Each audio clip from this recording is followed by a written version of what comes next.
So what would you say your toughest challenges would be? My toughest challenges. When it comes down to starting any business, the toughest challenge that usually comes out of things is money. It's your bottom line. And that's mostly any business. I was in a fortunate enough situation that when I was in ninth grade, I started working. I was put into the working force, and like it's one of those things where like once you start like getting a job, once you start working, you don't want to stop. When I was in 10th grade, I was introduced to the industry of kava, of kratom, of learning what all this was. And I started as being a promoter for just one bar, and I got promoted throughout that company highly enough that I could not only see more of the industry, but I could earn more money. And at the time, I was saving up so much money so I could buy a car for college. Wow. And by the time I was high up in the industry, I realized what it took. I saw like the things they were doing wrong. They didn't want to take my input, so I thought, with this money I'm saving, I can, put it towards starting my own. So I was fortunate enough to have that, circumstance where I was saving up all this money. But for a lot of people, I know that, you have an idea and you're very passionate about it, but money, money, money. I'm very big on no debt, no investors. Do it, don't have debt. You know what I mean? If you fail, and God forbid you do, it's best to fail with your own money and not have people running after you to. So what really drove you to start a business over anything? What drove me to start a business? When I first got introduced to the industry, I was a great employee, and that's why I got to move up. I started as a promoter for a kava bar, then I became a bar back for a kava bar, and then I became a bartender for a kava bar, then I became the manager. I was a great employee, but then I got up to upper management. I became the district manager. I started working right under the owners of that bar. I started getting a little bit more power, and the second I got that, I realized that I had these ideas and I wanted to make this business, 10 times better. And at the time I was 17, I was very young. The owners were in their 40s. Wow. So because of how old they were, how young I was, they didn't want to take my input. It helped me realize I don't want to have a boss. I believe in myself enough that I think I could take this myself, do something incredible with it, make it revolutionary, make it something that could change the world. But I can't have somebody tell me no.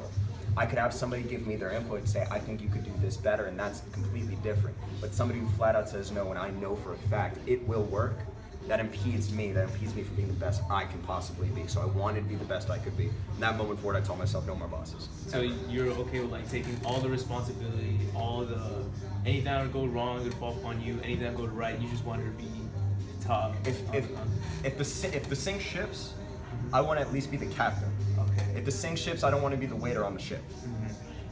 But if the ship goes across the Atlantic for the first time, they'll remember that I did that. And I like that. I think that's enough for the risk. That's awesome. That's super cool. So, what decided your location here? Went to side location. This was not location one. This was not the location I had in mind. This was not the let's do it. If I could go back in time and tell myself which location to go for, yeah, this is the one. We are about 50 steps away from the FSU campus. We have a prime location. We have a location that in the industry you call it like a ham, right? This is what you want. But my first location was going to be a couple steps away from the apartment that I live at. It was by some of the alcohol bars. It was by the strip, kind of close to Madison Social, around that area. That was where we were going to go, but then they eventually said no, and they said based on the product that we have, they think it might counteract some of the business that they have going on. It may not work out. They said no to what we proposed, and that was fine. I had 3 or 4 other options. This was one of them, and then these guys got back to us and said, "Hey, if you want to do that, you can do it with us." Okay. And I came through and I saw the location. And I went, foot traffic's a little light. It's a little far from where I live, but something about it when I walked in, something about it told me you should go for it. And when we got it, it was 4 walls and a ceiling. That was all it was. We put in the restrooms, we put in the chalkboards over there, that one. Obviously the furniture, the bar I had custom built. I did everything. It cost me a lot more to buy here, but something told me this was the right spot, and I know it was, because we've been very successful. Okay. So you don't regret this spot at all? There would be no other place you'd probably move to, or? No, I don't think so. It feels right. A proper businessman might have said, yeah, I wish I could have moved, a proper businessman would say, yeah, I want something else. I want something better. Not out of, not because they don't like where they're at, but because they always want to be at a better place. In a dream world, I would love to buy the FSU campus and make it one big Kavakaze. In a dream world, of course I would. But this feels right. This feels good for a humble first one.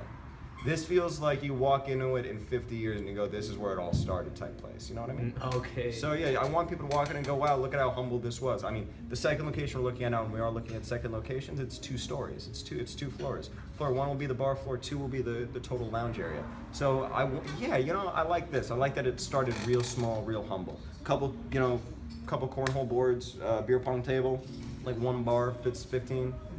Nice and easy at first. Wow. Yeah. That's so I you guys are expanding now to another location. That's correct. What is it that like makes that decision to expand? Like, how do you know when to expand when you're expanding your business? You don't. You have no idea. You are starting back. A lot of people think once you have the first one, the second one's easier. No, you're starting back to square one.